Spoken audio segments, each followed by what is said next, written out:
Les différentes interventions sont d'ordre scolaire, où nous essayons de leur assurer la scolarité pour pouvoir se mettre au même pied d'égalité que les enfants qui ont encore leurs parents jusqu'à ce jour.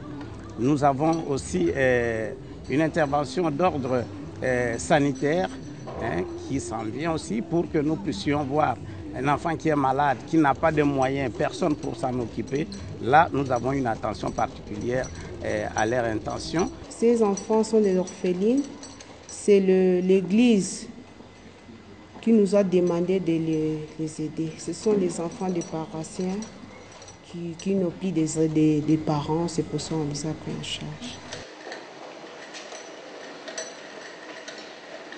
Nous disons, nous leur offrons une possibilité de pouvoir apprendre un métier pour les sortir de leur situation difficile, pour qu'ils puissent demain ou après-demain se prendre en charge et prendre aussi en charge les autres frères et sœurs qui sont là.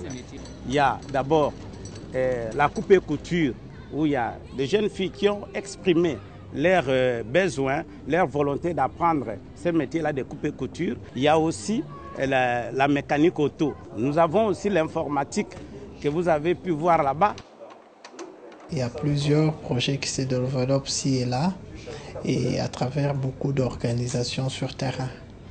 Mais il y a quelques projets cibles qui, pour nous, au niveau du ministère des Affaires sociales, semblent porter des résultats assez significatifs. Nous allons épingler, par exemple, le projet Amitié avec l'USAID CRS à Mokongo. Nous pouvons épingler les projets UNICEF avec le ministère des Affaires sociales, et Caritas et Femmes Plus à Kisangani, etc. Donc il y a un projet spécifique, mais il y a des programmes sectoriels comme l'éducation, la survie, qui aussi nous aident dans la mise en œuvre de ces projets.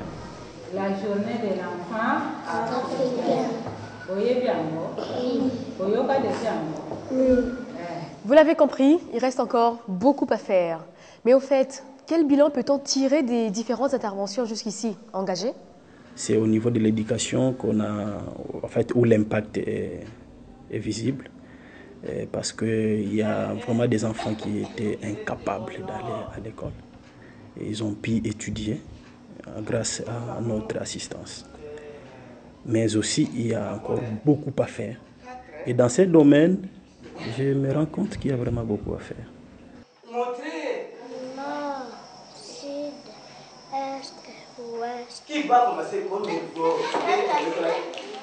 Après la formation, le projet prévoit leur octroyer l'outil de départ pour s'installer dans la vie active. Prenons l'exemple de filles qui font la coupe et couture.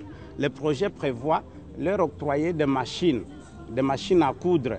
Il y a une fille qui est en train de terminer sa licence cette année, donc dans 2-3 mois, elle sera licenciée en économie, je crois. Il y a un garçon qui est là, il est gradué en marketing et tout, il travaille, il s'est marié. Dernièrement, il a une épouse, nous croyons qu'il aura une bonne progéniture. Et il y en a d'autres qui sont dans les travaux de métier. Il y a un qui a même à un moment dirigé une petite entreprise comme contremaître, donc en construction, parce qu'il a fait la maçonnerie. Et bon, des exemples, on peut les multiplier, mais il y en a, après 27 ans quand même, on a des traces, quoi. On estime que si les enfants, par exemple, ont accès à l'école, déjà on fait un grand pas au niveau de la réduction des risques de vulnérabilité. Quand ils ont aussi accès aux soins de santé, on estime la même chose. Donc on essaye vraiment de réduire la vulnérabilité de façon préventive. Il y a des enfants qui se retrouvent en situation de besoins particuliers, comme par exemple des enfants de la rue.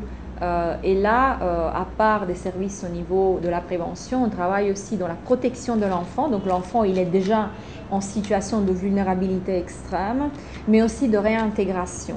Donc réintégration au niveau de la famille, réintégration au niveau de la communauté, réintégration à l'école, etc. Donc disons que le travail est fait par rapport à 3 axes.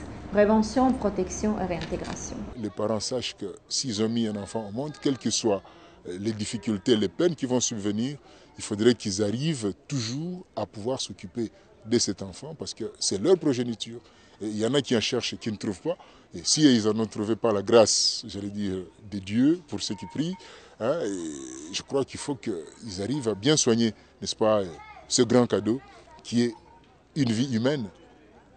Nous invitons tous les partenaires à pouvoir mettre le paquet, à pouvoir mobiliser leurs ressources pour soutenir les plans d'action nationale en faveur des orphelins et enfants vulnérables. Parce que nous pensons qu'en synergie, nous allons avoir plus de résultats. En travaillant en synergie, nous allons avoir une plus-value sur nos interventions et la réponse sera plus ou moins adéquate ou adaptée aux besoins de ces orphelins et enfants vulnérables.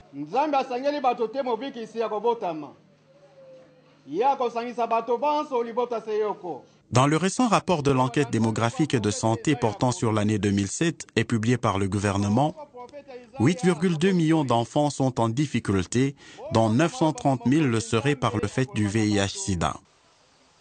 Dans les provinces et selon la même source, le Sud Kivu bat le triste record avec 40% des enfants en situation difficile, suivent le Kasaï occidental et le Maniema avec 31% et la province orientale 30%. Quant à la capitale, il constitue 18%. L'atelier national sur la situation des orphelins et enfants vulnérables, organisé par le ministère des Affaires sociales et prévu au mois de juillet prochain, saura sans nul doute proposer des débuts de solutions à cet épineux problème. Enfants de la rue, enfants dits sorciers, anciens enfants associés aux groupes armés, la liste est longue de ces victimes de l'irresponsabilité des hommes. Quelque chose est certes fait, mais il y a encore beaucoup à faire. En tout état de cause, n'est-ce pas une bombe à retardement? Pour ces enfants rejetés, ne faudrait-il pas se poser des questions sur les raisons profondes, vraies, de ce rejet par le parent et apporter peut-être des solutions? Ainsi s'achève vos reportages. Merci de nous avoir suivis.